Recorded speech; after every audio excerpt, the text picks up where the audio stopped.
I had the privilege of working in a company that had a powerful culture that helped me grow immensely, both career-wise and personally. And part of the gift of what I received, I felt like I needed to give it back. And we did do that, and we learned the power of this culture.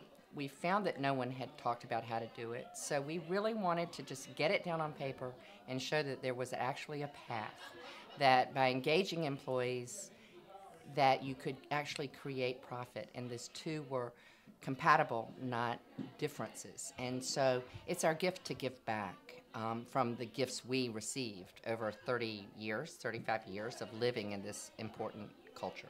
You know, so many people talk about charities and giving to different causes that are in other parts of the world or in this part of the world, and that's really important work. But we feel like if you really want to change the world, why not start right where you are? We work so many hours. Why not try to make work healthy and enjoyable and profitable, both with relationships and financially? And so our thought is you can change the world one person sitting next to you at a time, one relationship, one healthy department, one healthy company at a time. And so our gift or our attempt is to change the world through the way people work together.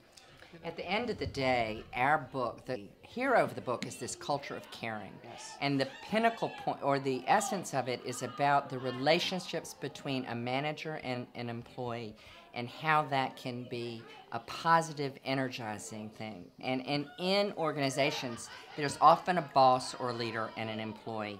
And we boil it down to really how do you improve that relationship and set that person free to be themselves and to energize their work.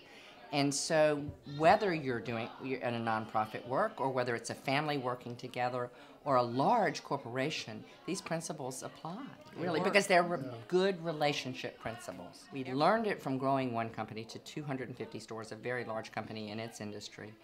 And then we had to codify it and use it to turn around another. So we knew the methods to do it, and that's what we've written about. You know, and that having created one company and then using the tools to influence a second company to bring it to a turnaround situation and accomplish that turnaround gave us for our own self, we needed to have a theory and a path and a process and an organizational structure. Mm-hmm.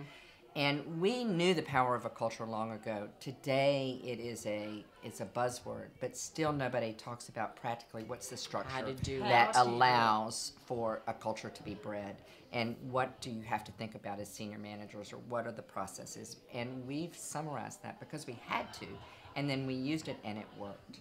And so we've worked for maybe 20 years on this particular subject to hone it and refine it, and the culmination is the book.